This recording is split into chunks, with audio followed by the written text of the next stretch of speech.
So karon mag-vlog na pud ang inahan nga mag-uuma. Yeah. So karon ana pud ta dire no sa atong pipinuhan. Yeah. So mo ni siya ang atong gipasunod nga pipino. So sa tinuod lang mga kainahan kamulo pa ko sige harvest. So sige pa kada adlaw ta sige harvest atong pipino.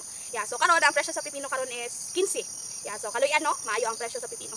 So karon mo ni siya ang atong gipasunod nga pipino. So makita ninyo gibutangan na nato siya og poste pod. Yeah. So ang uban wala pa kay murag ato lang ginasalot-salutan no kay daghan pud og trabaho ang atong partner. So daghan pud siya ginahimo. So sama sa makita niyo karon ga daro siya sa diha sa babaw. So kanang ginadaro sa babaw atamnan pud nato siya mo puhon og mani.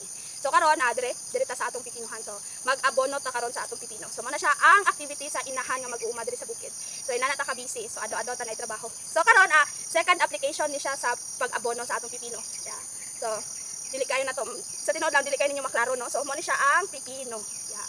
So nimpisahan na atong pipino. So wala ta kahigayon atong mga niagi nga mga adlaw kay tungod sigira og ulan. Yeah. So lisod pud og magpangsing ulan ta og gipisa. So karon maayo naman hinuon ang panahon. Yeah, so nagsugod na pud ang atong mga trabahoon. So kay pag ulan man gud dili kayo ta katrabaho kay syempre ato arang lawas ang atong punan. Yeah, so dapat ato ang pingan. So karon mga kainahan uban ni ko ninyo sa pag-abono sa akong pipino. So una natong himuon maghakot sa taog tubig kay ang atong gamiton nga pag-abono is drenching. Yeah, so hinubig siya. So maghakot sa tubig. So advantage lang no kay dol-dol gyud ta sapa. So dili na ta maglisod og asa ta magkuha og tubig. So tara mga kainahan uban ni ko ninyo sa ako ang mga trabahoon karong adlaw.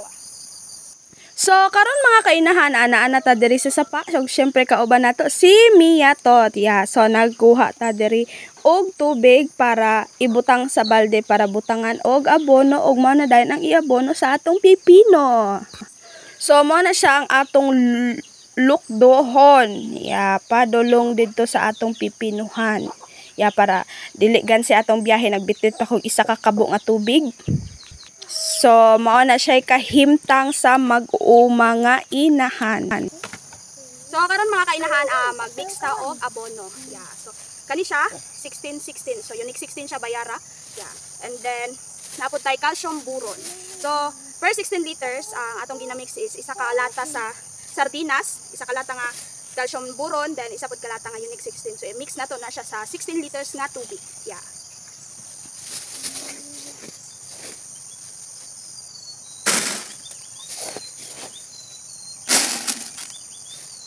So, duha ka balde ang akong ginagamit mga kainahan kay para tama-tama mahuman po sa isa ka balde malusaw na pod ning isa no.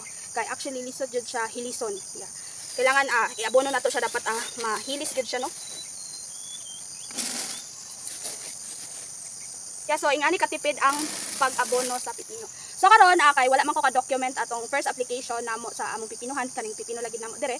So ako lang isulti sa inyo ha kung unsang abono ang akong gigamit. Yeah, so that time is first application namo is gikan sa among pagtanom 10 days old ang among pipino. Yeah, so amo na siyang giabonohan. So ang first nga among gi-apply is nitrogen ra o calcium. Yeah, so kani nga abono. And then karon kay medyo dagko naman siya so ato na siya tagaan og complete fertilizer. So kaning unique 16 din ato din siyang gimixan. Yeah, kay para mas healthy, mas gwapa ang atong pipino. So per punuan makita ninyo atag duha ka punuan ang atong ginatanom nga pipino no. Yeah, so per duha ka punuan ginaabonohan nato siya isa ka lata gihapon nga abono. Yeah. So ang atong ginasukdan mga kainahan is ang lata lang gihapon sa sardinas.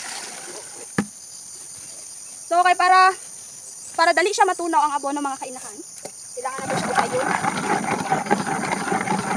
So natay assistant dire. May assistant ang mama ni niya ta.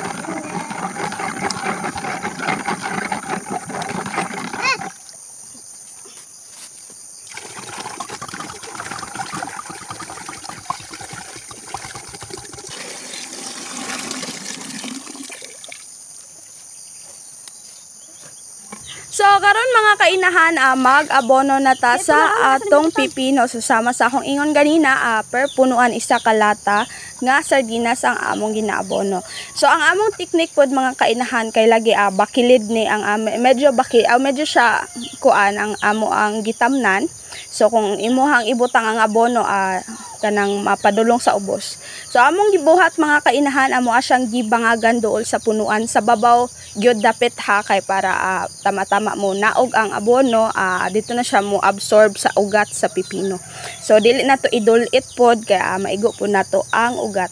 So actually dali naman siya bangagan no tusukon na nimo siya gahait nga kahoy, mabangaga na siya, and then dito na dayon ka magbutang og abono. Og diri ra kutob ang for today's vlog sa usa ka inahan nga mag-uuma nga nagkugig yun og pag-uma diri sa kabukiran. Salamat kaayo sa mga naga-support sa akong mga vlog, sa mga naga-share, sa mga naga-like, sa mga naga-comment. So I hope magpadayon lang tang tanan.